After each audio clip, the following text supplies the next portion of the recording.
Good afternoon, everyone, or I guess it's still morning here. This is Carpo coming at you from the backyard. I'm going to try to find a moment to make a video here, and hope you'll enjoy it. This video is really, I just wanted to just say, be yourself. It's just such an obvious statement. I don't really know how else to put it, and it just seems cheesy when I thought about it. I was like, be yourself. Everyone is themselves, but I guess the points I wanted to cover were that I've met a lot of people who are afraid to expose who they truly are because they're afraid that they'll be ridiculed or not liked.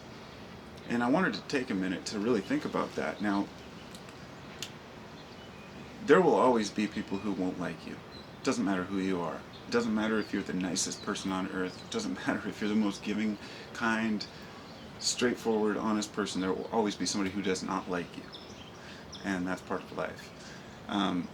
Often people don't like others merely because they have it together, or because they like themselves or know who they are. Like, people see that and jealousy and envy creep in, and the person says, well, there's got to be some chink in your armor, some flaw.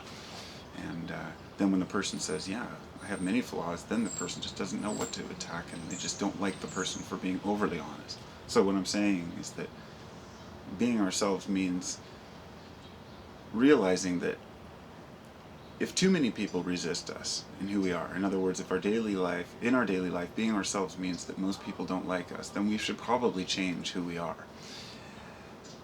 If we merely present ourselves as someone, but it's not really us, we can never know if it's acceptable, if society accepts it. And it is relevant whether society accepts us, because society as a whole has the better vision than the individual, always. It's just the way it is.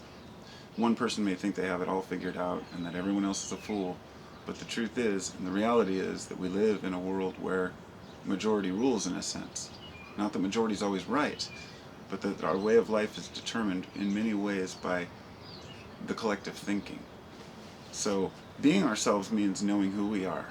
And one thing that I do see a lot is people who idolize others, and we see this constantly, and especially in the U.S., with all of these people romanticizing sports players, musicians, and wanting to be like them, and that's okay. It's okay to aspire to want to have the same traits as someone you admire, so long as those traits are admirable, and that they're not just, most people don't admire people that abuse others, although there are some who do. But it's usually more of a trait like, wow, I wish I could have this or be like that.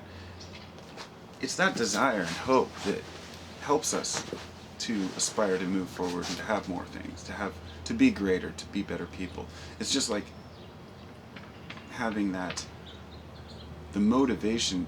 It's the same idea as the economy, which people talk about money being evil, and that money shouldn't be a driving factor behind why people make discoveries or invent things, but it is, because people want compensation.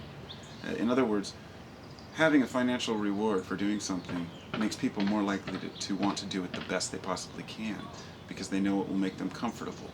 And in the same way with financially investing metaphorically in our values and our integrities, that it may not always pay off, but in the long run, we're more secure because of it. So through my life, I've always been an individual. I'm the kind of person who, I'm not afraid to speak out against what everybody else is saying, if I really believe it. But I don't just speak out merely to be the rebel. However, I tend to do that, and I think a lot of people do. Kind of like the devil's advocate, always bringing up the one point that, well, what about this, And that's part of my skepticism and curiosity in life. And so I have, I'll meet a lot of people who will think I'm genuine, like me, or we'll get along well, or maybe we just have different views, but at least we can communicate. And there will be one person that might pop up and tell me that I'm a complete imbecile and a fool and a liar and a deceiver and all these crazy things. It doesn't faze me at all, because I know it's not true. But I've seen how some people react to one person who puts them down, and it can devastate a person. Just one person not liking them. And I just wanted to say that it doesn't matter. Let those people. There's haters. There's always haters, and it's much more difficult if it's someone like a family member, if someone you look up to, like a parent, a spouse, a child or a parent.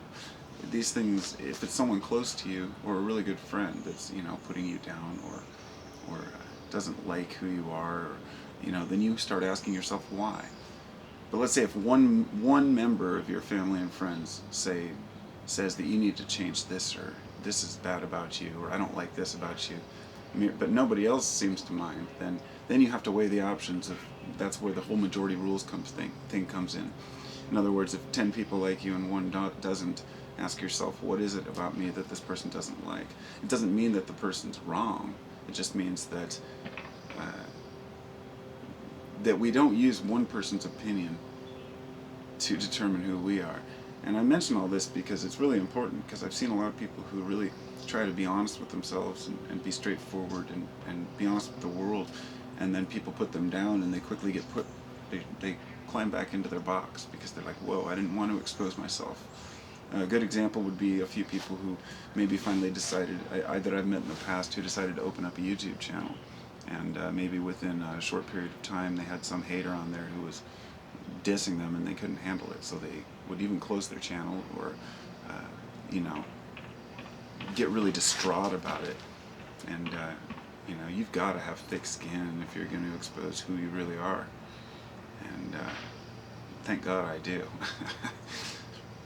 And it's because I can look at my life and say, what do I really have? Am I a loser because one person says I'm a loser? Maybe, maybe not. Does it matter? No, because I know who I am. I've got a loving family. I've got a great life. Everything about my life is fantastic. And the things that aren't are things that I have to work on myself. And that's knowing myself, knowing that my shortcomings, the things I need to work on, like I don't blame the world for my problems. If I had more motivation, I could take what I wanted. I could be a millionaire if I wanted to, probably. I just have to work at it. But knowing this about myself, knowing that everyone has, at least everyone who's capable, who has the mental and physical capacity, has the same potential to step up and do something if they want to. And so just knowing yourself means knowing your shortcomings too. And your strengths, though. You have to stick with your strengths because that's what you're working off of, to build your life. So I'd like to see more people honest with themselves and honest with the world, and coming forward and saying, this is how I feel, not having to prove it, not having to defend it, but saying, I don't care, this is just how I feel and this is why, and if you don't like it, then that's your problem. Of course, if everyone dislikes it, then it becomes a problem because you see that your view, maybe it was skewed, or maybe it wasn't well thought out. And this is the beauty of communication, and the beauty of, say, posting a video on the internet, and everyone can go to it, and there can be these big forums and discussions about ideas, and you can hear what people really think, not the surface on the outside. Like I was talking with my mom last night, she sent me a text, and she was talking about how why are people so hardcore on the internet. She said she couldn't handle, some of the just ridiculous comments. Actually, she had said, what's up with that comment some guy left on your video? It was the one about bad words. And I said, oh, I don't know, just another, dude, just put them in their place and let them move on. And she said she couldn't handle it because she says that everyone's been hiding behind their computers, that. And I said, well, the animosity's always been there. But yes, they can hide it better now. But the beauty is that now we get people's true feelings. We don't just get the surface smiles. We get to know what people really are like. And I think that's more important than just hiding behind a mask of smiles at work and daily life, thinking that everyone's happy. In reality, behind closed doors, there's a lot of shit going on. And a lot of problems we need to work on as individuals. So, anyway, that's my chat. I hope you all have a good day, and take care.